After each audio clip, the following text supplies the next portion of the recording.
What's up, everyone? Today we're going to talk about some more unlooked-for friends. Today we've got Eomer, Treebeard, and Faramir, rounding out our series of character sketches, particularly how they embody the theme of the unlooked-for friend in Tolkien.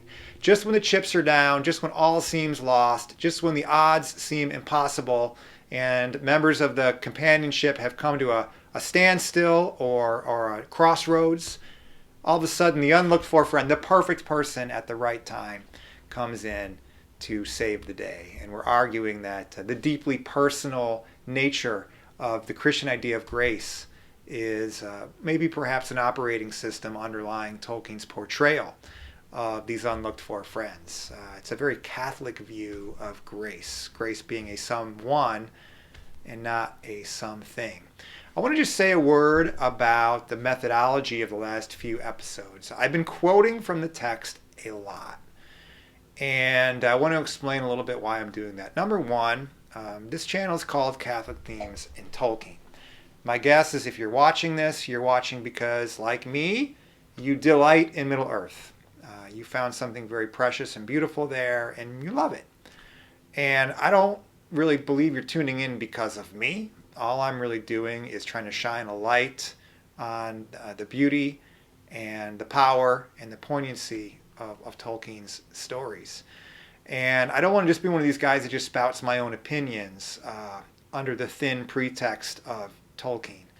I am trying to take Tolkien's ideas, particularly some of his Catholic ideas or maybe his Catholic worldview, and show how it was absorbed into the story and the symbolism, as he himself said in one of his letters.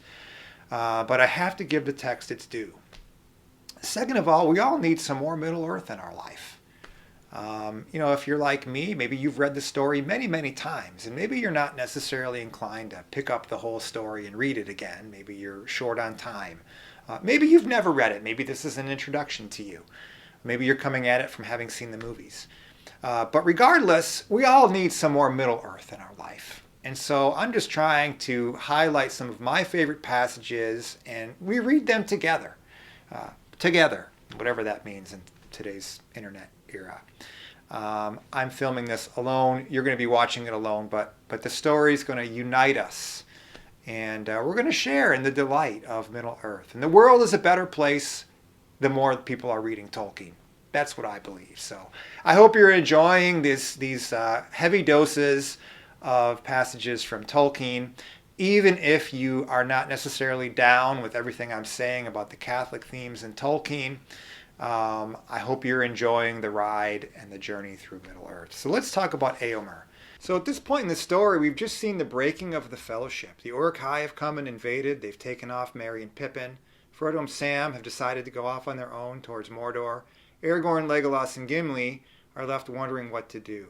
There's some really powerful moments in these chapters where Aragorn, we see his self-doubt. He recognizes that Gandalf really should be the leader. He even wonders if Gandalf's faith in him was misplaced. It's really kind of cool what Tolkien does because he makes Aragorn a so much more relatable character by showing him to have a little bit of self-doubt. We can all relate to that. So the first thing they decide to do is give Boromir a proper send-off. They figure, well, they can't just let Boromir's body lie there and become, subject to the orcs or worse. And so they decide that they're going to collect the swords of his enemies. They're going to dress him up. They're going to put him in the boat. And they're going to sing a beautiful song in his honor. And they're going to send him off on the boat down the Anduin River to the Falls of Rauros. And it's a very beautiful scene of honor. I should add that the death scene of Boromir is exquisitely done. I'm in general a fan of Peter Jackson adaptation of the movies as one man's creative interpretation. Pretty good job. In fact, an incredible feat when you think about it. There's some things I quibble with. But there's actually a few rare scenes that I think might even be more poignant in the movie than in the book. And the death scene of Boromir is one of them. I think the fall of Gandalf at the Bridge of Khazad-dûm is another one. Incidentally, the decision that Aragorn and Legolas and Gimli make to properly honor Boromir, wasting precious hours in their pursuit of Merry and Pippin, actually proves kind of providential, because if they had caught up to Merry and Pippin, then Hunter may have become prey, and then Merry and Pippin would never have ended up meeting Treebeard. And we're going to talk more about how this one honorable decision that they decide to make has a ripple effect, a providential ripple effect. We're going to have a whole chapter later on about providence, the providence theme. So anyway, they take off in this epic sprint. Let us handsome walk. To the point where when they finally meet up with Eomer, he finds out how much ground they've covered in how little time. He says, "I name you Wingfoot." So in order to pursue Merry and Pippin, they have to pass through the realm of Edoras, which is the land of the horse lords of Rohan. So Legolas is the first to see many riders on swift steeds fast approaching. Since they're technically trespassing in dark times, no one really knows what to expect. Aragorn speaks hopefully. He says, "I've been among them. They are proud and willful, but they are true-hearted, generous in thought and deed. Bold but not cruel, wise but unlearned, writing no books but singing many songs." That's kind of cool. They're kind of like a pre-literary culture, which doesn't mean they're dumb, but it's kind of drawing on that Norse lore that Tolkien was steeped in. This idea of the culture is kept alive through the singing of songs, the folklore. It's beautiful. Who's to say that we're better off today with history books than a people who sing songs of the great deeds of their forefathers to keep them alive? At any rate, Aragorn instigates the encounter with the riders as they come near, shouting, "What news from the north, riders of Rohan?" The armed horsemen circle the trio threateningly. This was done amazingly in the movie. How did they get those horses to do that? Riders of Rohan! What news from the north?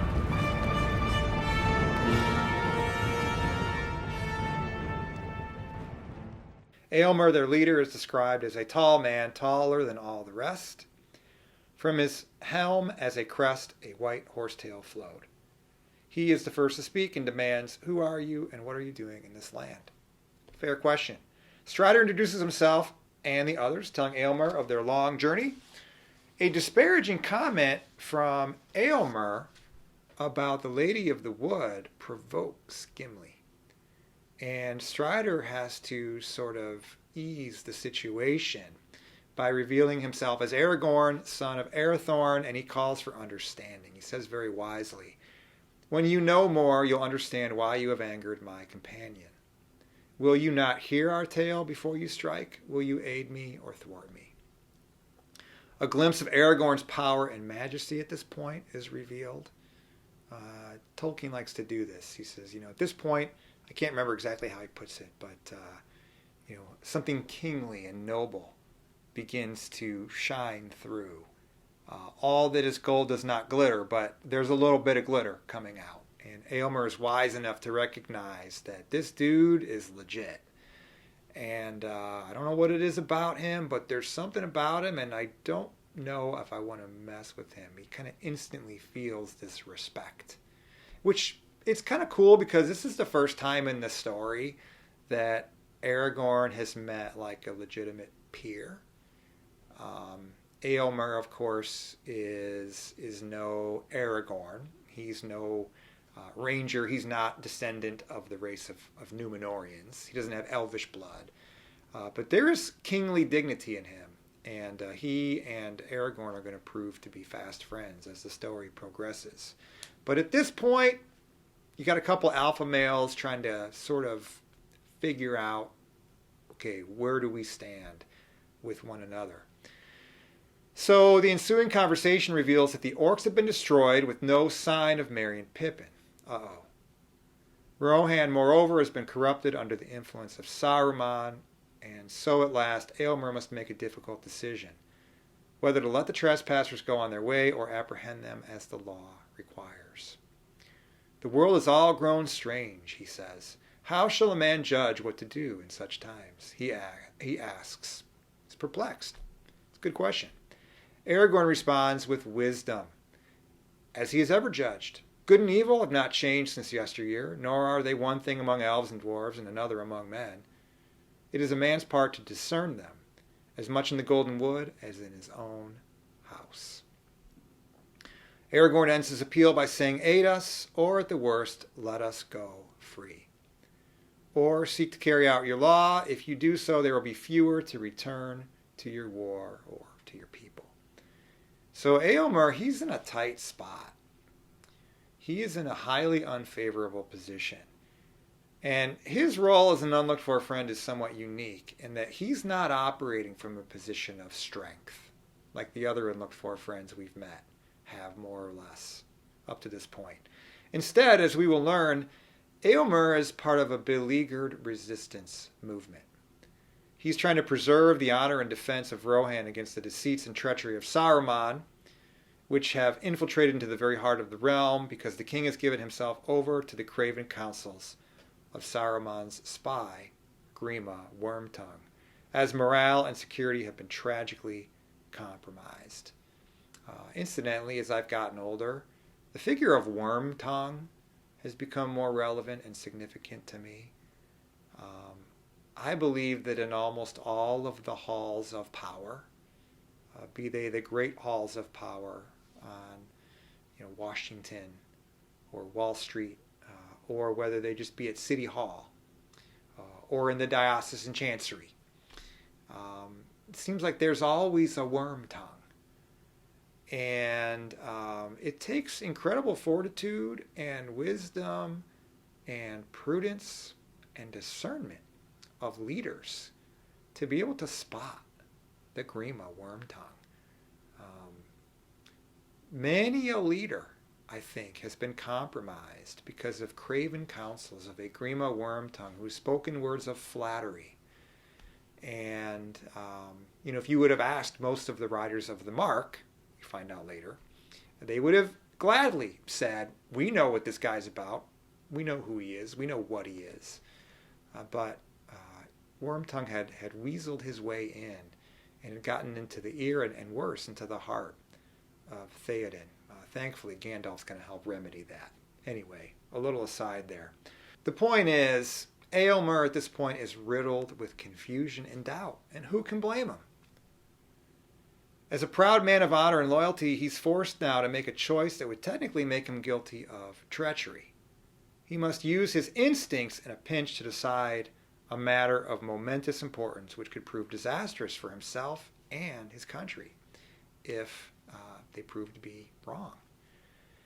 And this is something that we see in Lord of the Rings several times. We're going to see it with Éowyn, we're going to see it with Merry, we're going to see it with Faramir, where we see the limitations of the law. So Tolkien was kind of a man of law and order. He was a man of kind of classical and medieval sympathies. He kind of favors, order, and there's definitely a hierarchical view of Middle Earth that Tolkien seems to look rather favorably upon. I mean, actually, Aragorn is a king, okay, and we live in a post-king world, post-French Revolution world where we don't really believe in kings anymore. So that made Tolkien a little bit unusual. But Tolkien was also somebody that understood the limits of earthly authority, because when the chips are down, there's occasions when the law itself is not sufficient. What do you do in a situation like this? Okay, it's one thing to have loyalty to your king, but what if the king's been compromised? He's wise enough, Eomer is, to realize that I think Aragorn's legit. I think these guys have a point, and I think these guys are on the same team as me. But if I let him go, then technically I'm betraying the laws of the realm, which I have sworn to uphold. We're going to see it with Faramir.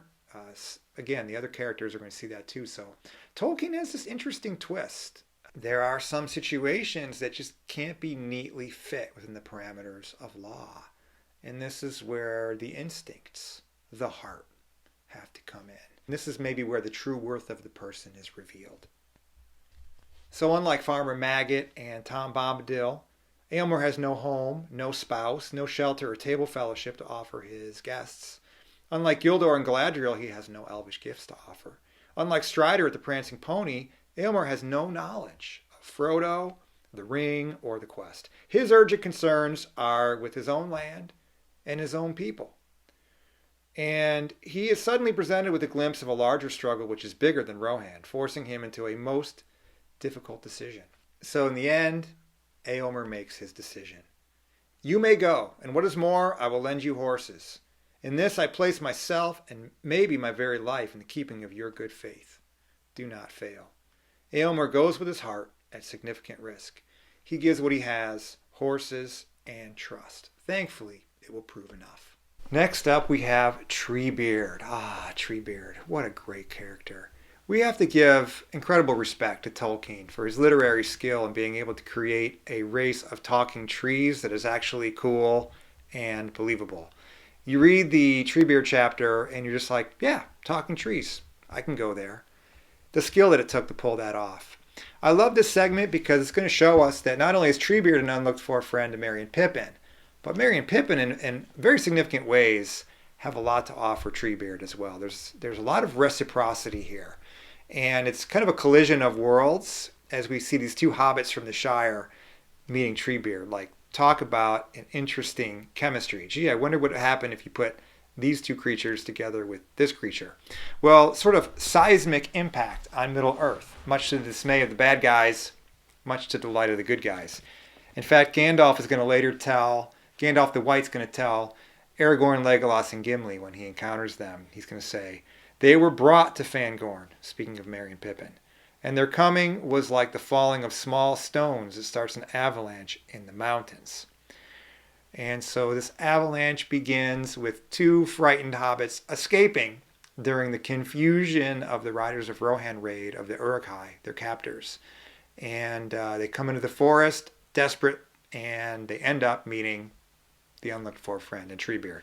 So after narrowly escaping their nightmarish captivity to the Uruk-hai during the confusion of the Riders of Rohan raid, a desperate Merry and Pippin flee into the shadows of Fangorn Forest. They climb up a rock shelf to try and see over the tree line and get a sense of where they are. And as the sun that gave momentary luster to the gray forest begins to fade, Pippin laments, what a pity. I almost felt I liked the place. To his surprise and amazement, a voice answers back. Almost felt you liked the forest. That's good. That's uncommonly kind of you. Turn around and let me have a look at your faces. I almost feel that I dislike you both, but let us not be hasty. Turn around, at which point it says, a knob-knuckled hand was laid on each of their shoulders and lifted them up. The hobbits see a large, man-like, almost troll-like figure, at least 14 feet high, very sturdy with a tall head and hardly any neck. A musical voice like a deep woodwind instrument, a hide of green and gray bark, smooth brown-skinned arms, and large feet with 7 toes, each rounds out the description of the strange being that they have just encountered. Do not be hasty. That is my motto, says Treebeard. Oh, I get it. Don't be hasty. Exactly.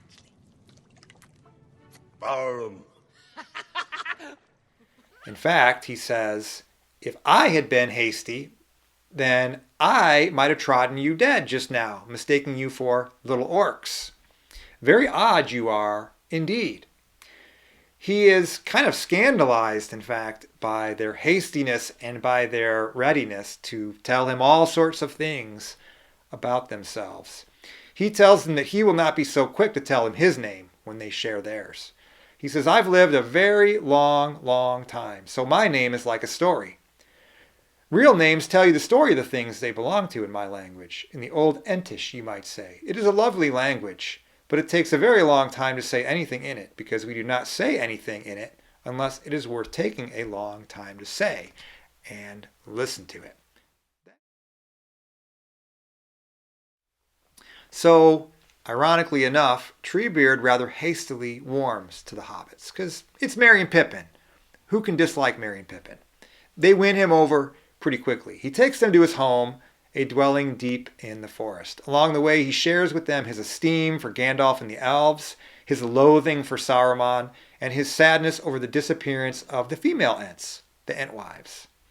He acknowledges that something big must be happening in the world outside the forest, but he is reluctant to get involved. He says, I am not altogether on anybody's side because nobody is altogether on my side, if you understand me. Nobody cares for the woods as I care for them. Treebeard is a good and sensitive listener, and at length he gathers enough information from Merry and Pippin to become legitimately moved. And when he's informed of the depths to which Saruman has fallen and the seriousness of the threats that this treacherous wizard is now posing, Treebeard slowly begins to awaken to the awareness of Entish destiny. He calls an Ent-moot, a gathering of Ents, to take counsel with his kin and set things in motion. The final result is the last march of the Ents. Pippin sees a look in Treebeard's eyes which is sad but not unhappy. Sad but not unhappy. That was one of my discussion questions I gave to the kids. How could you say something is sad yet not unhappy? Very interesting. He and his kin recognize at last that if we stayed home and did nothing, doom would find us anyway, sooner or later. Now at least, the last march of the Ents may be worth a song. So they set off to Isengard in risk and uncertainty, as well as some surprising haste, to attack Saruman's fortress and seek justice. Treebeard is an iconic figure in The Lord of the Rings, beloved by so many because of its environmental concerns, which were so far ahead of their time. And we're going to say a lot more on this theme in a later segment. But suffice it to say for now that as an unlooked-for friend, Treebeard kind of proves to be even more complex and intriguing than most. Bradley Berzer is a Tolkien scholar. He wrote a great book called Tolkien's Sanctifying Myth, kind of dwelling on some of the Christian themes that are in there. And he calls Treebeard the ultimate personification of Tolkien's anti-modernism. Others have perhaps wondered if Treebeard is a foil for Tolkien himself, a rather fusty old creature, steeped in memory and tradition, having great inner strength, but maybe grown a little bit aloof from matters of an increasingly hasty world in which he feels less and less invested.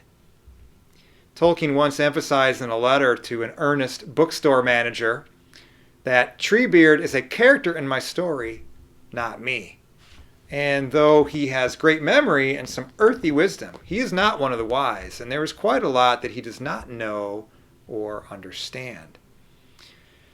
In fact, Tolkien, in that same letter, he says the bookstore manager had asked Tolkien if Treebeard was kind of like a personification of himself, because he knew that Tolkien loved lore, Tolkien loved tradition. Tolkien was a guy that was not really big on the hastiness of the modern world. And so that was Tolkien's response. And he also said something very interesting. He said, if there's any character that I most identify with, it's Faramir. So that's interesting. We're going to talk about Faramir as our next unlooked-for friend. So Treebeard, amazing character, make no mistake. But he's not without his limitations and flaws. It's almost as if he's all contemplation but no action. He's all past but no present. Long memory has tired his spirit. He's kind of just waiting to die, really. He really needed Merry and Pippin because he was losing touch. He had lost sight of his solidarity with Middle-earth. We see that in a lot of the different races, but particularly the Ents and Treebeard felt disenfranchised. They were out of the game. You know, kind of like maybe an old person would say, you know, it's a young person's game.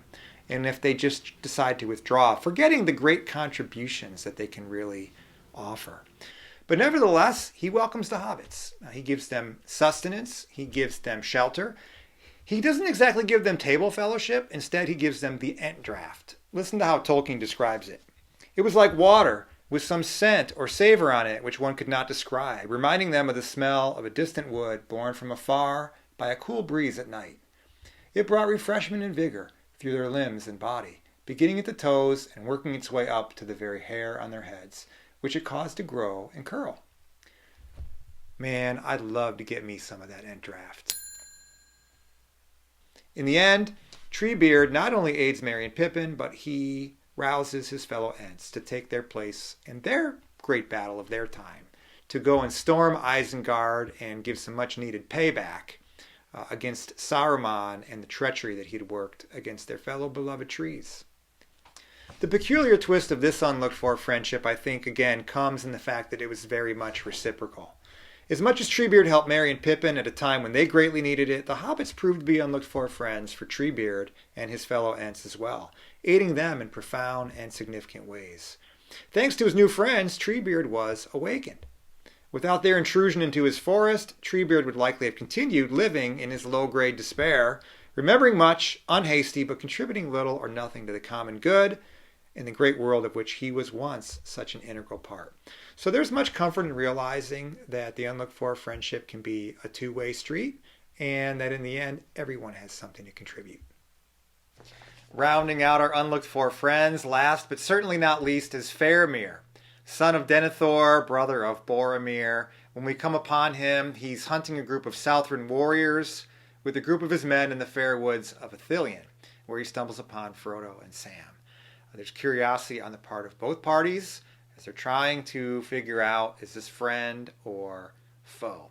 I have to say that I love book Faramir. Not that much of a fan of the movie Faramir. Some of my favorite speeches in the whole book come from Faramir and his encounter with Frodo, and I'm going to quote some of those at length here in a few moments. But in the movie, he kind of came across as sort of Boromir Jr.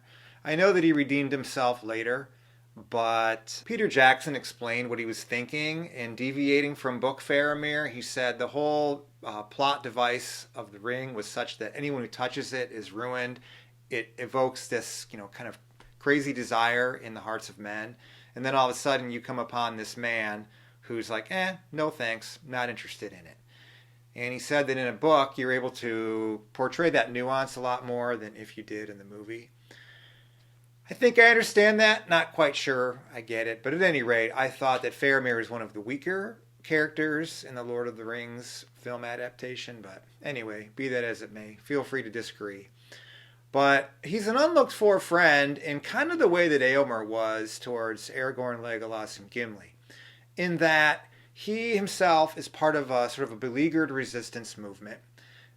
He has to face a very difficult choice here. He knows that anyone caught on these lands who doesn't have leave of the steward should be brought to him. When he finds out that Frodo is actually carrying Isildur's Bane, which he knew his dad couldn't wait to get his hands on, now he has to make a really tough choice. In the case of Faramir, it's not only fealty to his lord, so to speak, but it's his dad. And his dad, who is grieving over the loss of his brother, who he, by the way, made no secret about the fact that Boromir was his favorite. So Faramir, we learn he's a little bit more philosophical. He's a little bit less warlike than his brother, certainly not out of any type of cowardice, but I think Faramir sees a bigger picture.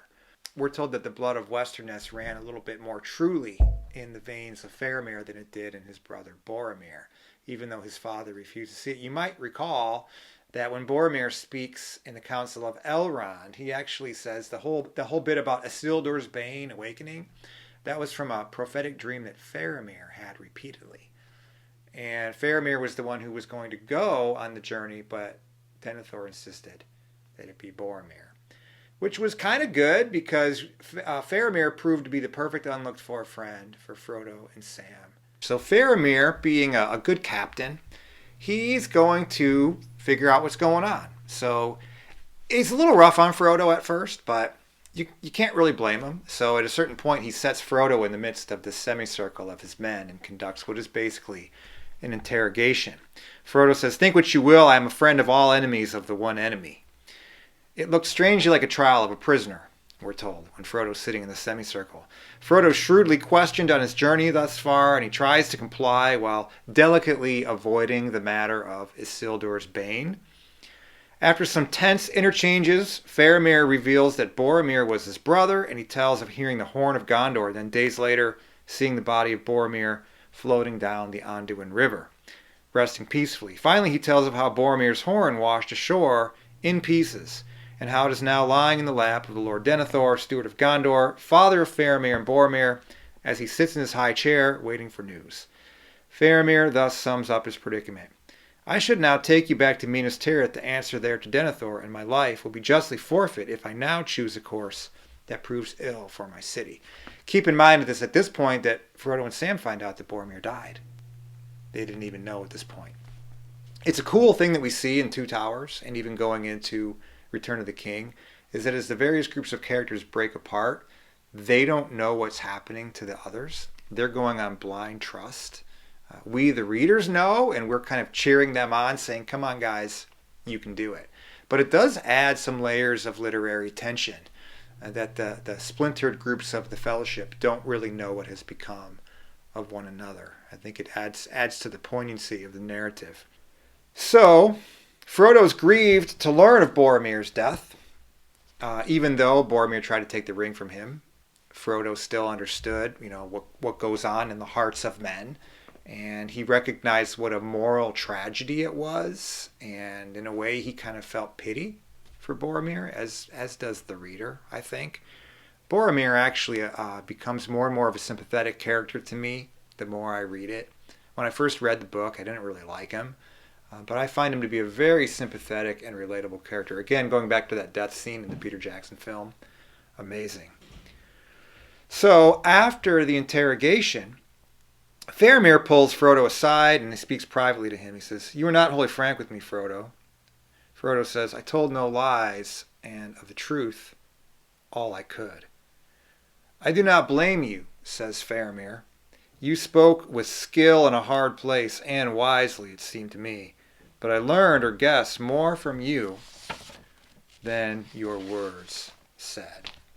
Faramir's no dummy. He's a shrewd guy. He can read between the lines. He knows there's a lot Frodo's not telling him, but he also knows it's probably best to question Frodo privately about these matters. He's wise enough to know that men are more than capable of going off half-cocked, and he wants to avoid that. So he's discreet. He's wise. Qualities that his brother, heroic as he was, lacked. So it's at this point that Faramir's true worth is shown. He guesses rightly that Isildur's bane must be some mighty heirloom, some fell weapon devised by the Dark Lord that gave advantage in battle. And so at last, Frodo sees clearly the peril of his situation. He is alone before the brother of the man who tried to take the ring from him, and now he's in the captivity of a host of men who could easily do to him what Boromir could not: steal the ring. However, Faramir is no Boromir.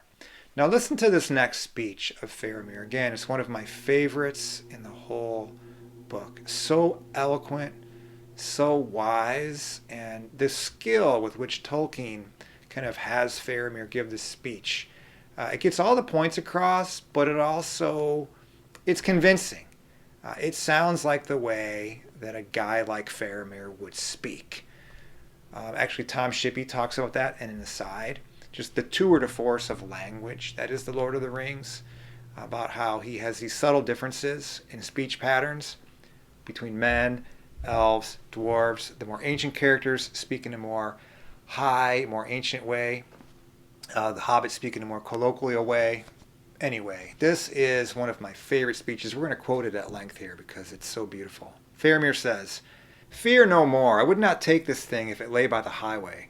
Not were Minas Tirith falling in ruin, and I alone could save her. So, using the weapon of the Dark Lord for her good and my glory. No, I do not wish for such triumphs, Frodo, son of Drogo. For myself, I would see the white tree in flower again in the courts of the kings, and the silver crown return, and Minas Tirith in peace. Minas Anor again as of old, full of light, high and fair, beautiful as a queen among other queens. Not a mistress of many slaves, nay, not even a kind mistress of willing slaves.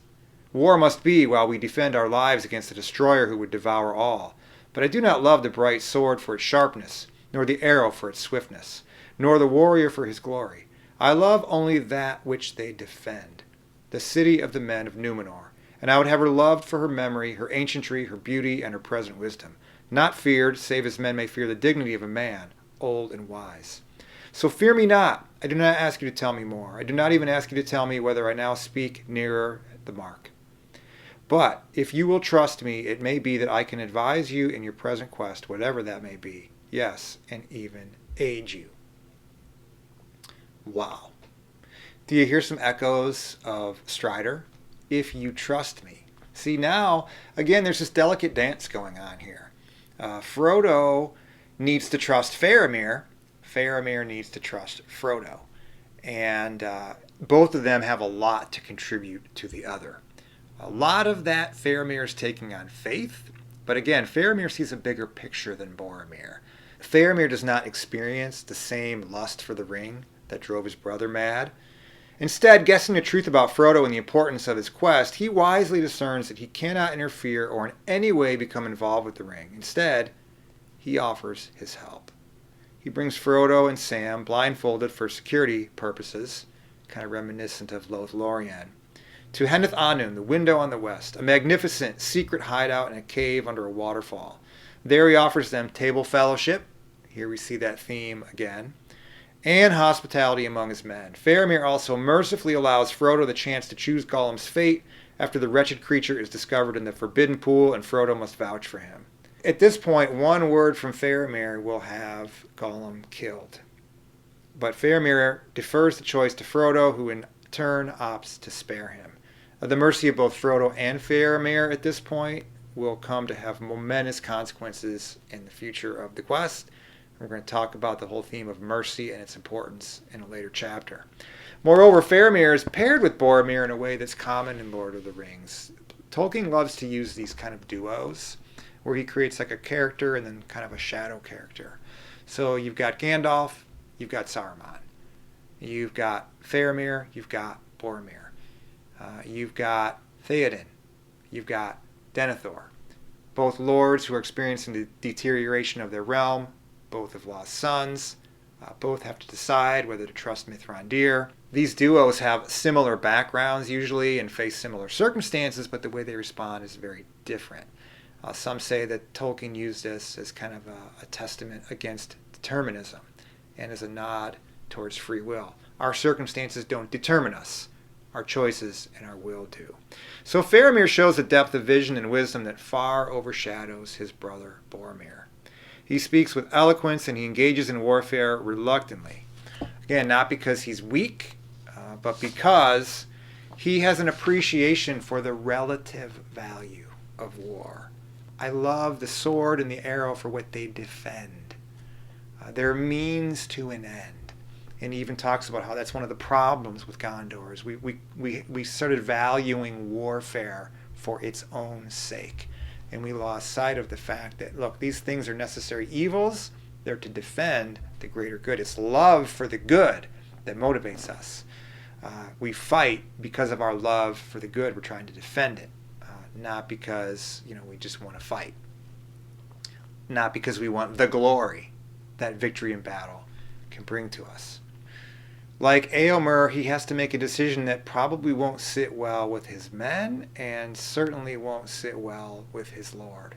In the end, Faramir proves to be exactly the friend that the hobbits need at this point. He makes a decision of his heart. Once again, kind of like Eomer. Sometimes the situation doesn't fit neatly to within the law of the realm. Sometimes greater prudence and wisdom is called on the part of the chooser. And they have to go with instinct. They have to go with their heart. It's these moments when the true worth of the individual is really revealed. So he frees them. He releases them and lets them go on their errand. He even sends them with provisions. He chooses to not take them captives to his father, and instead to let Isildur's bane leave with them, a decision which will earn him the bitter reproach of his father Denethor, and yet one which will end up being fully vindicated.